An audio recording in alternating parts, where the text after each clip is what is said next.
The mission resulted a failure. Stella and Micah finally tracked down Karina's space pod land on a dwarf planet in the Pinwheel Galaxy. It was a teal and brown planet that was rich in oxygen, nitrate, iron, water, and other elements that sustain living organisms to inhabit the dwarf planet. Once they arrived on the dwarf planet, they investigated her whereabouts and interrogated the natives with the use of a universal translator, albeit with minor adjustments. The civilized colonies within the planet have not known about her whereabouts, nor her existence, and the uncivilized colonies were not very happy about strangers trespassing into their territory. Barely escaping with minor injuries, Stella and Micah scaled the topography of the dwarf planet with the aid of rovers placed within each continent, all 12 of them. 3 Earth months wasted gathering information about the dwarf planet, from the vegetation to the microorganisms. Micah sent a 560-page report to the Ibita and the Outer Corps about the uncharted dwarf planet via virtual document, covering topics such as history, logistics, topography, culture, administration, languages, religion, vegetation, minerals, nature, economy, biology, etc. By the time Micah put down her tablet, Stella came to the shuttle of the spaceship in a huff with her disguise, stomping angrily, before she sat down on a polychrome chair, adjusting the accessory that composed her attire. She looked like a humanoid green elephant with 4 trunks on her face, yellowish-white horns and tusks protruding on opposite sides of her face, 3 beady black eyes on her forehead, with tendrils on her shoulders before she reverted to her natural form. Her luscious magenta locks cascaded down to the small of her back. Her pristine light gray skin beaded in sweat. Her red eyes, which were usually radiant, became bloodshot, and a nose on the center, akin to a human's, as she began to pinch the bridge of her nose. Once she touched her face, she felt relief, though her anger hadn't diminished in the slightest. Judging by your tone, your mission resulted a failure, Micah commented, not bothering to glance at her colleague. It was terrible, Stella groaned. The male Alephrodons wouldn't stop harassing me. One of them grappled me with one of their tendrils. I had to headbutt one of them to let me go. Headbutting forcefully is a sign of dominance in their culture, Micah replied. Her co-worker fumed. I almost got brutally violated. Micah, I never want to return to their planet nor see another Alephrodon ever again. Stella laid down on the white bunk bed with steel gray cushions with a flop. Oh, the bespectacled amoebian had nearly forgotten about her colleagues' unpleasant past experience with being, trafficked to be exact, though it would have been preferable to call it escorted. Never mind.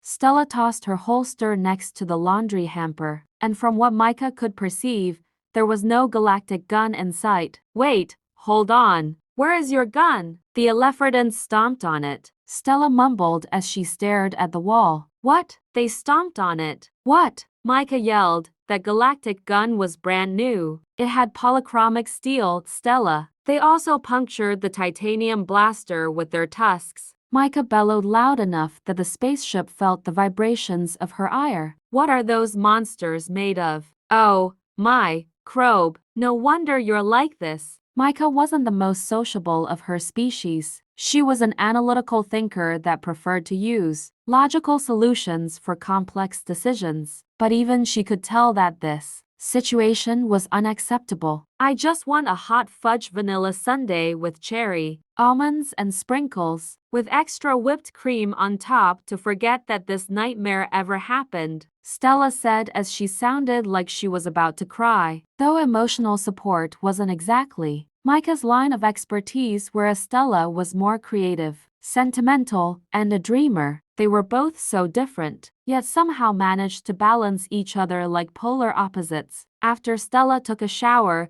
donned her pajamas, tied her hair up into a bun with her bangs clipped back before she entered the kitchen, she opened the fridge to grab an ice cream sundae, a small bowl, a spoon, some toppings and resumed to serve herself the frozen dairy treat. Micah steered the spaceship to the solar system of the northeast region of the Milky Way, which was 68 light-years away. Micah estimated that it would take 2 Earth weeks to get there with hyperspeed. Stella fell asleep for hours after she ate her ice cream. If humans slept 8 hours a day, Izarians slept for 16 hours. The Izarian day is the equivalent to 60 hours, meaning that it would take 2 Earth days for a day to pass in Izar. Micah uses Stella's sleep cycle to her advantage, meaning that she has the upper hand to make experiments without distractions. Micah could fully sleep twice in a row, and she could still get her paperwork done without distractions. The only downside, she had to plan which hours she could sleep when Stella was active in the spaceship. Once the Azarian began training, there is no shut-eye for the amoebian. Imagine suffering 3 days without sleep while the noisy neighbor raises the volume to an amplifier and the neighbor could still keep partying for 3 more days non-stop. Only add the sound of galactic guns and lightsabers to the mix. You would want to go on a killing spree, but your body would drop to the ground like a pile of rocks from the lack of rest. Micah would worry about the sleep cycle for later. Right now, she set the coordinates to the solar system. The spaceship bolted at hyperspeed.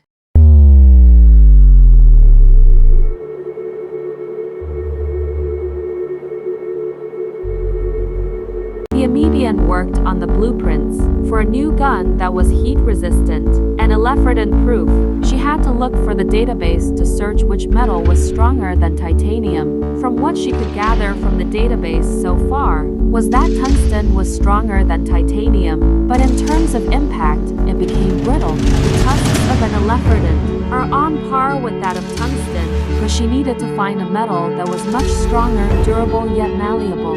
For now, she had to settle with the materials that she had at her disposal. Stella was in a world of her own. In some bits of the dream, she longed to be back on her home planet, stepping on the blue-green grass of her mother's farm.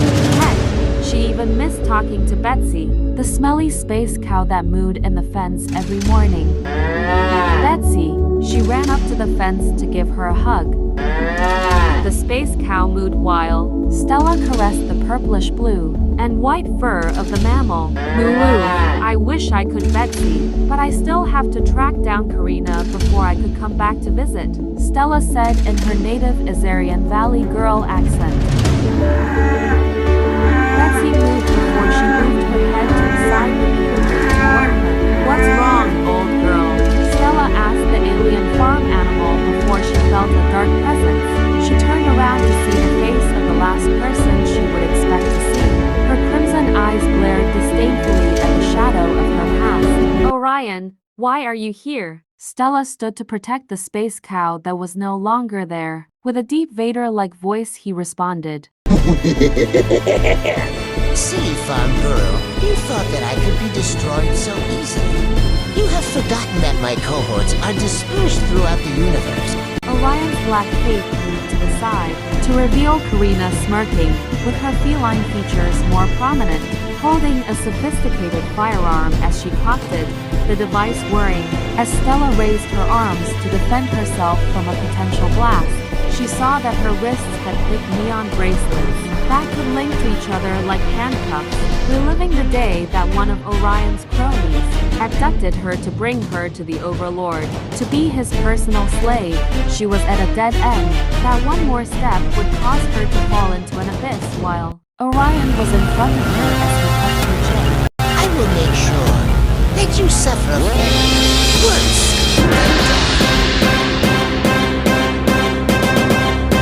Orion made her look at the large Eleferdin that towered them in height. He had a similar build to an actual elephant. As he stood on his feet, his 3 eyes locked on Stella.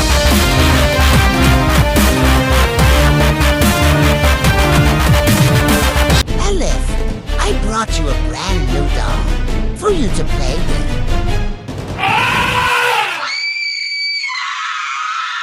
Stella woke up in a cold sweat. No. The Azarian looked around the room. She got out of the bedroom to find the amoebian asleep on her desk. She squinted to look at the hour on Micah's tiny wristwatch. 5:14 am. She headed to the refrigerator to grab the milk, a bowl, and a box of cereal. While she ate, she checked on her tablet if she received a new assignment. None so far. After the Azarian ate her breakfast, she walked to the cockpit of the spaceship to check the coordinates. She found a strange reading on the map, a black dust cloud, uncharted territory. Stella changed the course of the spaceship to reach the strange nebulae. Micah woke up as she rubbed away the mucus from her eyes with her hands. She blinked and checked her watch. 5:46 am. The amoebian got down from her chair to wash her face after she got out of the bathroom, drying her face with a towel. As she was about to grab a granola bar from the kitchen, she saw that Stella was dressed in her uniform, a red jacket with pointed shoulder pads, with a badge of the Ibada pinned on the lapel, black trousers, reddish-brown boots, a black Velcro belt with a golden buckle,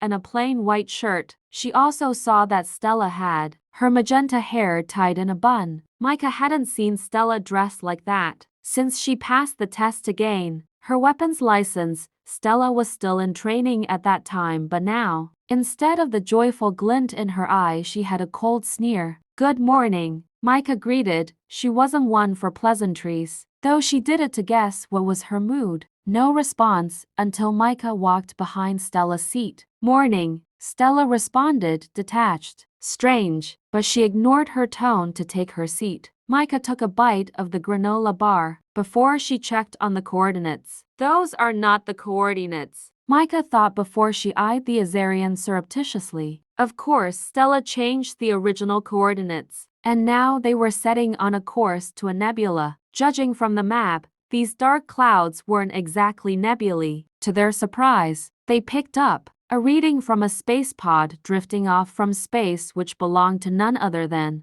Karina herself. They retrieved the space pod using a tractor beam to attract the metal husk, and were waiting within the shuttle of the ship to open it. Micah stepped foot into the pod to examine the condition in which the pod was found, and to collect any data from what little footage they could find. Karina ejected herself out of the pod wearing a spacesuit and a jetpack when a dark spaceship appeared and opened the shuttle to receive her before the shuttle disappeared in a dark cloud. So that explained why they couldn't find her in any of the planets or dwarf planets that were near the Pinwheel Galaxy. She sent them out on a wild goose chase. Karina was on a planet that had a similar mass and density as planet Earth. She was disguised as one of the endangered Homo sapiens, preserving her natural black wavy hair. But instead of resembling a humanoid feline, she had suntanned skin, a black jacket, a spaghetti strap red blouse, a knee-length skirt, and stilettos. She was slurping on a latte as she looked at a wide poster sign about the Colosseum. The sign electronically rolled announcing, "Welcome to the Octorian Stadium, where the greatest fighters from all over the world come to compete to prove their worth at the Collaboration Coliseum, a place where competitors show their strength in the arena. We value camaraderie, courage, and integrity above all. If you have these qualities, you are more than welcome to partake in the arena for the prize that is in store for you." Karina wasn't too keen on fighting matches, but the prize really got her attention. The amount of currency on the planet she was inhabiting at the moment had no value to her, but the power source that was embedded on one of the awards and on one of the entrances of the stadium had the materials she needed to power the spacecraft she built to help escape from that miserable planet. She lowered her sunglasses to reveal her feline eyes. 3 hours later. The nebulae was just a curtain of smoke and stardust. Most of the nebulae that they checked had a layer of dark clouds and stars that was used to hide moons, dwarf planets, planetoids, asteroids, even black holes. You have to avoid the latter in order to prevent the vessel from getting sucked in and devoured. Some of the space cadets died from entering therein in such cases. Micah logged in to write a journal entry, including the date, coordinate, and occurrence. Log number 100,857-325-909, August 16, 2028, 46 am. Stella had recalibrated the coordinates to examine the nebulae that appeared on the map. The current coordinates of the nebulae has been registered as C28 50,089, kilometers times 10 root square of 58, north 148.6, south 246.09, east 198.06, west 80 to 4, Pinwheel Galaxy. There was nothing hidden within the nebulae, other than the typical veil of smoke and stardust. After the small amoebian completed typing the entry on her tablet, a notification popped up from the spaceship reporting the fuel gauge, to which it showed on the screen the red bar of the fuel tank, with the letter L blinking in lime green. Caucus. Micah cursed out loud, hitting the metal desk which was near the navigating equipment. Calm down, Micah. There has to be a planet somewhere. Stella checked on the IBI's database. Even if there was a planet nearby, there is no certainty that the planet itself is inhabitable, let alone have the resources necessary to refuel the spaceship. Micah countered while Stella checked the list of planets that were within reach. There were 169 planets within the Pinwheel Galaxy that have been archived. One of the planets that Stella scrolled downwards to find were as follows: Colossa, a planet that doubles the size of planet Jupiter with a creamy red color palette. The dominant species range from 8 to 12 feet giants. Camo, a green planet that has a similar mass and size as planet Mercury. The dominant species are humanoid chameleons and other reptilian subspecies. Eintonen, a slate planet akin to Neptune in appearance, known for its rocky terrain and hidden waterways. The dominant species are the Steinans, the stone people. Despite their primitive appearance, they are highly intelligent. As much as she scrolled down the list even further, the planets that had resources were too far away to reach, and the ones that were within their range didn't have the resources they needed to refuel the spaceship. The spaceship only had enough fuel for one hyperspeed. It was their only chance of finding a planet, a risk Stella was willing to take. With a glance of the warp button, Micah caught onto Stella's intentions. No, Stella Spacey, don't you dare press that button. The Azarian stretched her finger to touch the button, but Micah slapped her finger away. It didn't stop her from trying. A series of hand slaps followed until Micah got on top of the equipment and shielded the button with her small body. Stella Nova Spacey, I forbid you from depleting our remaining fuel for one of your stunts, Micah commanded. Micah, we don't have much time. This is our only chance, Stella reprimanded her. That's exactly why I'm not letting you ruin this. I was paired up with you because you need a supervisor to check on you. Do you have any idea how many missions have gone awry because you made brash decisions?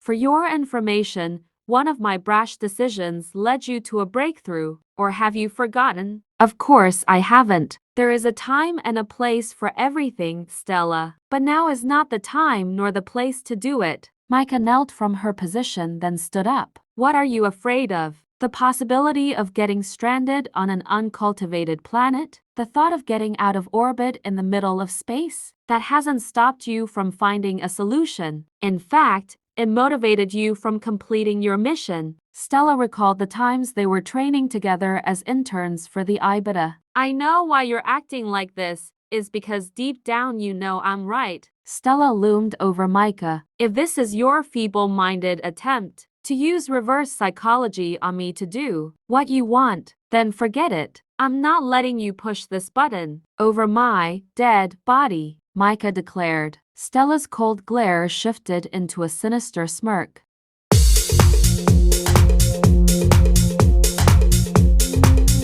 I know. Stella pulled out her blaster from her holster and pointed it at Micah. Which alien do you want me to turn you into? A Steinan? A Colossus? Or an Elephardant? An Elephardant? You sure like to contradict yourself. You know I'll whoop you the second I jump off the navigator, and I still won't let you go near the button, Micah stated. Wanna bet on it? Stella implied. Only gamblers and tricksters gamble, Micah countered. Stella's blaster whirred, ready to shoot as she aimed the weapon at the amoebian. "You can bluff all you want, but I am not moving from this spot." Micah put her foot down and accidentally stomped on the warp button, immediately regretting her mistake. The spaceship vibrated and whirred before it got shrouded in a barrier of light, bolting into hyperspeed, leaving a puff of smoke behind. Meanwhile, at Pangea, Karina returned to her hideout at a bedroom apartment.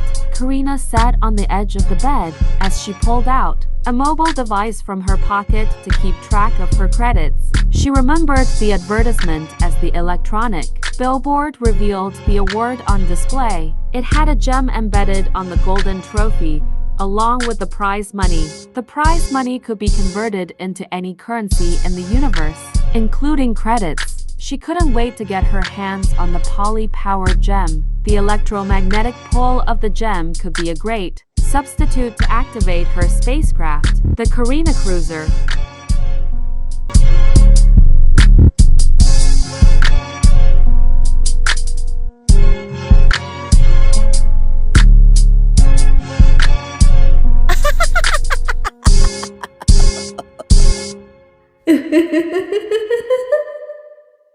She couldn't believe that she allowed herself to make an error of that magnitude. Now they were in an undesignated spot in space, nearly 3 light years off course. And worst of all, she allowed herself to get goaded by her colleague, to which she still had the nerve to smirk triumphantly at her face. The amoebian stood up from the sleek metallic floor to glare at the Azarian. "I hope you're happy. Now we have less than 5% of fuel, because you wanted to take the shot at defying my orders." Micah barred her teeth derisively, wiped the dust off her lab coat. "It was worth it," Stella said, no longer having that commanding, detached tone that she had earlier. She winked and stuck her tongue out like a child. "Enjoy it while it lasts. If we find a planet that has spacecraft fuel, you're on your own, Spacey." Micah set the coordinates to land on a green and blue planet that was called Pangea, a fertile planet that had exotic plant life and avant-garde architecture. The majority of the inhabitants of Pangea were multicultural enthusiasts, ranging from natives to foreigners from different species. Even creatures of different planets came to visit the popular planet within its solar system. To their surprise, the city where they landed by mere chance had a universal teleporter, basic transportation, an online interface, and an intergalactic signal that would put the IBTA Intergalactic Bureau Investigation, EQ Extraterrestrial Communication Organization, and the UP Operation P Universal Witness Protection Program to shame. She paced 4 steps forward, her mouth agape as her eyes glimmered. Micah was just as miffed as she was, though she didn't show it. It was already bad enough that she was made the fool of earlier. So she walked back into the spaceship and closed the shuttle, leaving the awestruck Azarian outside to her own devices. Stella took a jaunt around the town. The odds of her finding a civilized, advanced planet that accepted universal currency was nearly astronomical. At the corner of her eye, she spotted a red dress with ruffled sleeves. The inner shopaholic that lay dormant in her urged her to buy it. "I want it." She stepped into the store and went on a shopping spree.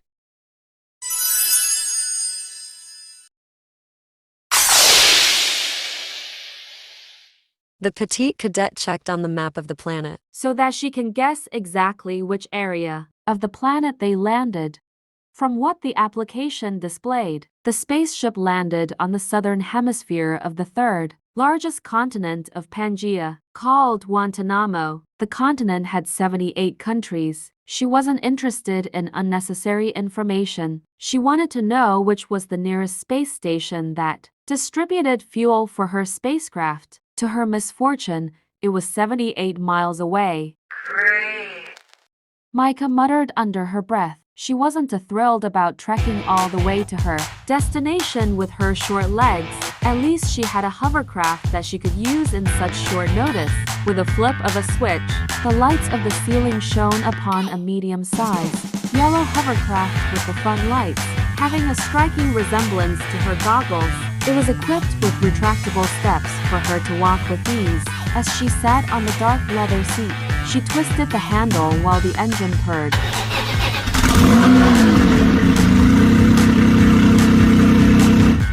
Micah grinned as she revved the engine, then used a remote to open the shuttle before she shot out like a rocket. Then the shuttle closed automatically 5 seconds later.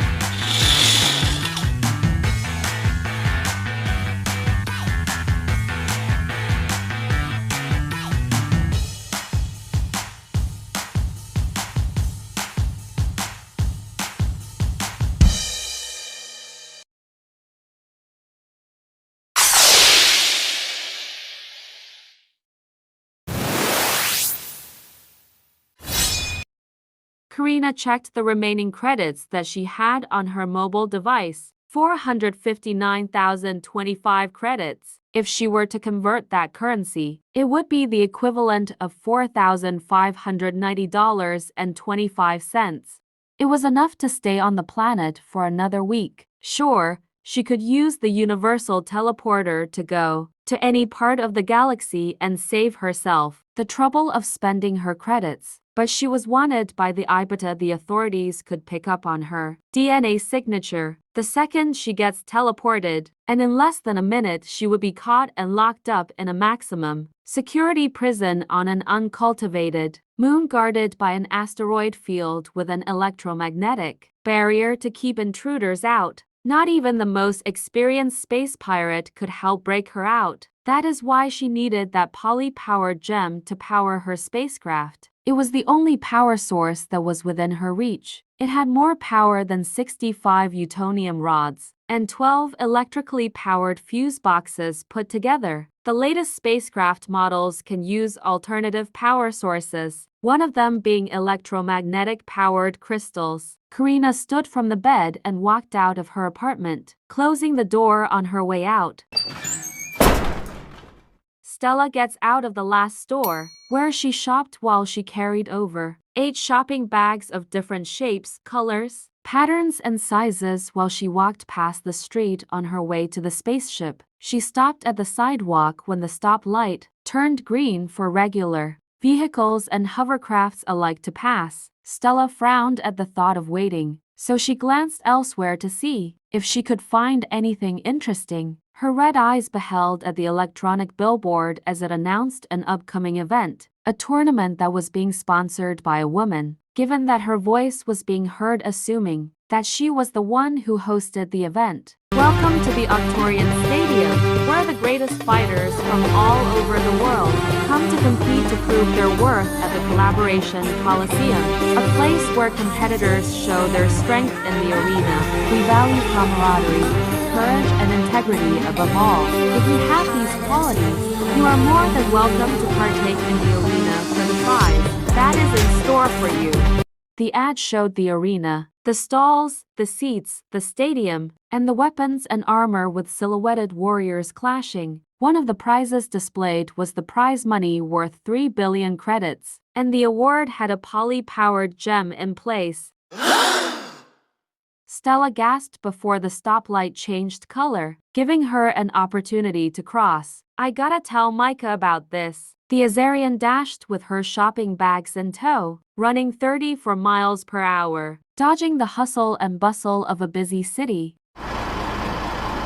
Micah was driving her hovercraft to the gas station, the wind blowing her dark plum hair as she revved the engine to go faster. She heard a ring coming from her wristwatch. No doubt that it was Stella texting her. The Amoebian had no intention in reading whatever trivial nonsense she was sending her. I have far more important things to worry about, Micah thought as she drove off with her hovercraft. Stella opened the shuttle of the spaceship. As she walked to her room to drop the shopping bags on the bed, the Azarian pulled out a shoebox. The top of the shoebox had a logo with the brand with the words, "Shoe in" with stylish typography. The one that she opened had black boots. She liked the design. Knee-length, hard fabric, good sole. It reminded her of the boots that she used to wear back when she was at the farm. The adrenaline of buying something new quickly faded. It wasn't the same anymore. Stella pulled out her mobile phone and texted Micah. Micah, I'm going to sign up for the tournament to get the poly-powered gem to fuel the spaceship. Wish me luck.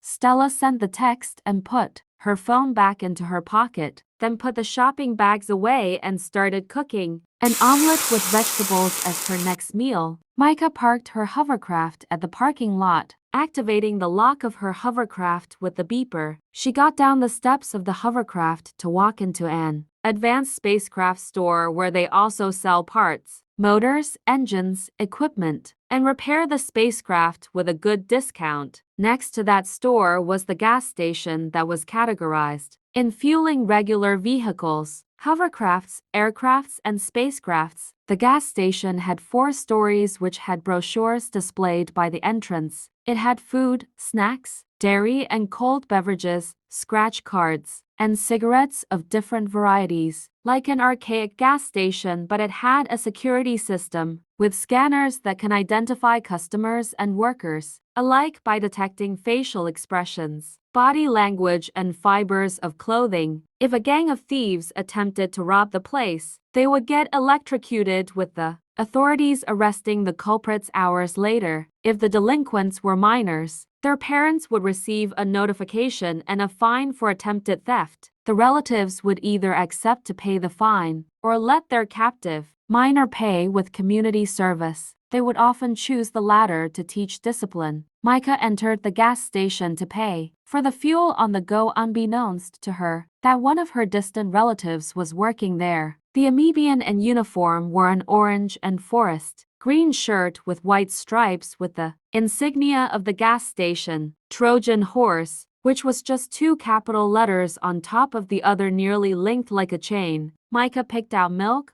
water, protein bars, and 5 portable fuel tanks. The second the amoebian swiped her credit card on the scanner, all of her information popped up: her full name, her virtual ID, phone number, email, and bank account. The amoebian that worked at the gas station read the data from her credit card. Microorganism?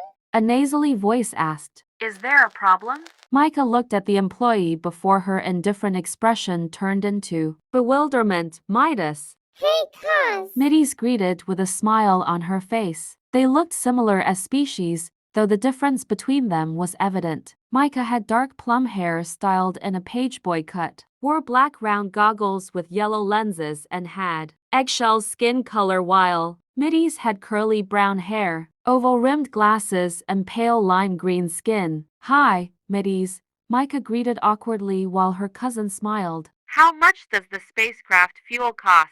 She asked. The regular fuel costs 1,200 credits per gallon. The premium costs 1,500 credits per gallon. Middy's responded. I need 250 gallons of regular spacecraft fuel, Micah requested. It will cost you 300,000 credits, Middy's said matter-of-factly. At least the apple didn't fall too far from the tree, especially when amoebians had hundreds if not thousands of relatives. That much? Micah adjusted her goggles. If you want, I could offer a 15% discount, Middy suggested with a cynical smile. Sure, why not? Micah obliged while Middy scanned the products. Milk, 200 credits. 1 gallon of water, 150 credits. A box full of protein bars, 600 credits. 5 portable fuel containers, 7,500 credits. And the 250 gallons of regular spacecraft fuel, 300,000 credits. The total equals 308,450 credits. With the 15% discount, it would be a total of 262,183 credits. Middy's gave the recyclable bags with the company's logo emblazoned. Your spacecraft fuel is ready. It's on the 4th floor, on aisle 3. Have a nice day. Micah gave a fake smile before walking up the stairs.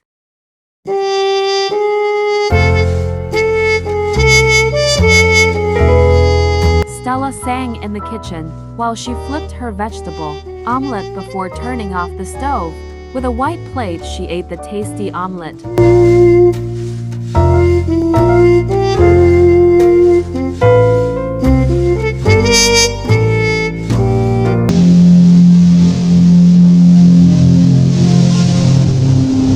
Karina sat in a hover taxi that would take her to the stadium, which she paid in Pangaean currency. She acknowledged that the popular planet had interesting sites for tourism, but she wasn't there for sightseeing. She was here due to the fact that she had no other means of escape. The spaceship where she was staying belonged to a corrupted cosmic corsair. After she gave him the encrypted data of the Ibida he rewarded on a one-way trip to a 5-star hotel, he assigned her to a business meeting there to negotiate. Her hopes of lounging at a 5-star hotel were short-lived when she had to trade illegal weapons, one of them being an atomic morphing accessory. This illegal weapon can turn the user into any specimen registered by altering their genetic code to shapeshift into that creature. Let's suppose that a short amoebian wants to turn into a human for a reconnaissance mission to study human behavior. The user needs a sample in order to turn into that human specimen. It could be a blood sample or a drop of saliva, to be placed in a small cartridge to insert the sample into the device so that the user can turn into a replica of the test subject.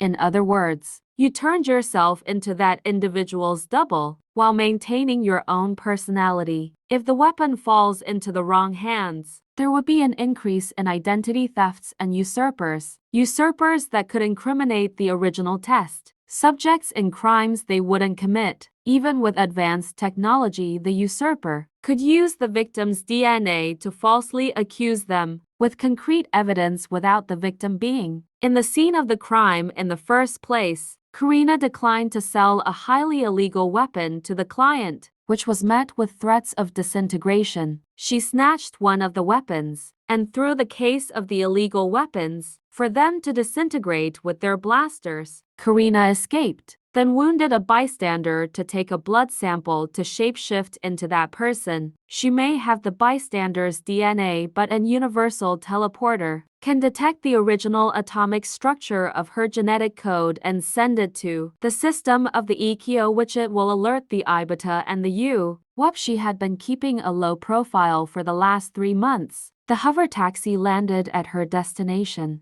We're here. The taxi driver hollered. Thank you. Karina replied before getting off of the hovercraft. Micah opened the lid of the fuel pistol to put the fuel on the portable fuel container. After she was done filling the last one, she sealed the lid and set the coordinates for the drones to deliver it to her spaceship. Micah took her phone out of her pocket when she received a notification from the gas station. After checking, she put her phone back into her pocket. The amoebian decided to check on her watch to read what was the text Stella sent.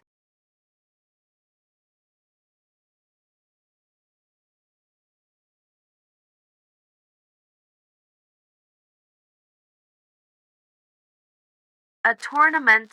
Seriously, Stella? Micah rolled her eyes. By the time she reached to the bottom floor, she overheard the conversation Middies was having with her co-worker. Have you heard of Helico Baxter? Middies asked. Never heard of him. Is he an amoebian?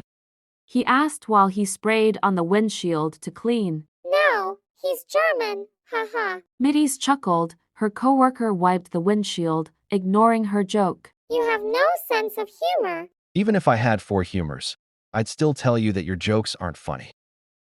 The employee walked up to her and sprayed the disinfectant on her, making her flinch. What would you know? Middies glared at him. About comedy, a lot more than you apparently. The employee commented. Who asked you anyways? Middies grumbled. You did. He countered. Middies crossed her arms while she checked on the roll of the receipt. Are you amoebians really like this? Like what? She asked.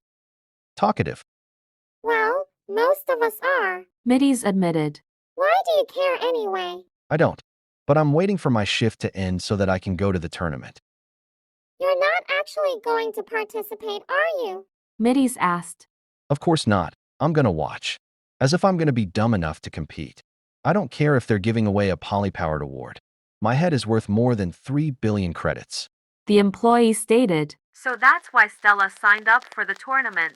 An electromagnetic crystal is not easy to find, let alone a poly-powered gem. Micah thought as she walked by. Thanks for dropping by. Middies chirped. Micah gave a thumbs up. Stella ate her omelet and got changed for the tournament. She tried the outfits that she bought. First, she wore a red dress with ruffled sleeves and red stilettos. Then, she changed her clothes to wear a green blouse, blue jeans, and a white jacket. Unsatisfied, she changed her clothes again to wear the black boots that she opened earlier with a matching tassel jacket, a buttoned-up shirt, and a khaki tassel bell-shaped skirt. She took out a cowboy hat from one of the shopping bags and wore it on her head before she looked at herself in the mirror. She took a selfie with the outfit as she prepared to send a text message to her mother.